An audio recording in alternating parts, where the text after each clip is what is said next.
Hi, I'm Vic, and today we're introducing you to the game of backgammon. Next, we'd like to look at some important moves to make in the middle game strategy when you're playing a blitz. There's a strategy when your opponent has two checkers on the bar that you want to follow. Sometimes when you try to make a point, let's suppose you've already made this point. Sometimes when you try to make a point, as we said in the running game, you will bring builders down.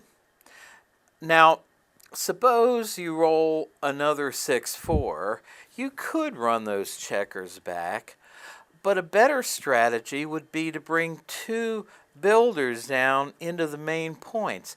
Notice when your opponent has two checkers on the bar, only certain high doubles both come in and move out to your opponent's, or rather to your outer board. So you can safely move checkers down as builders if your opponent has two checkers on a bar, and give yourself the best chance of making inner board points. Now, another way you can make a point is to slot it, that is, drop a blot on it and hope to roll a number that covers it next time.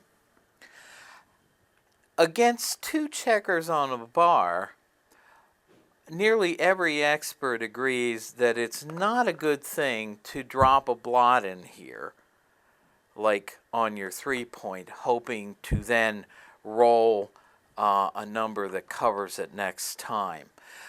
A far better strategy is to wait. Let's suppose on white rolls something like a 3-1 and can only bring one of those blots in.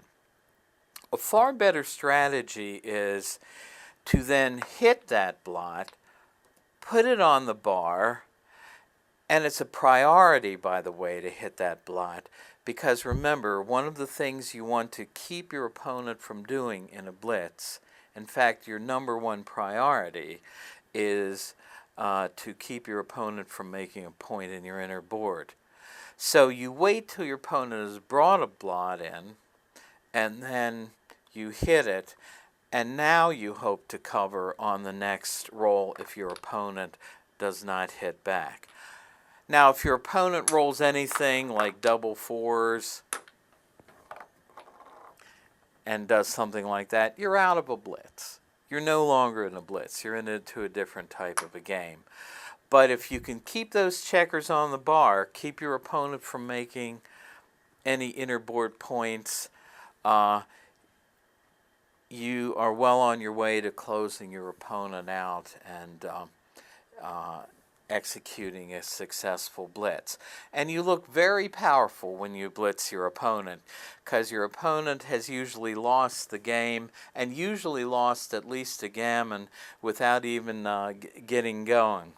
So think about this as a possible game plan. Next, we're going to look at the priming game.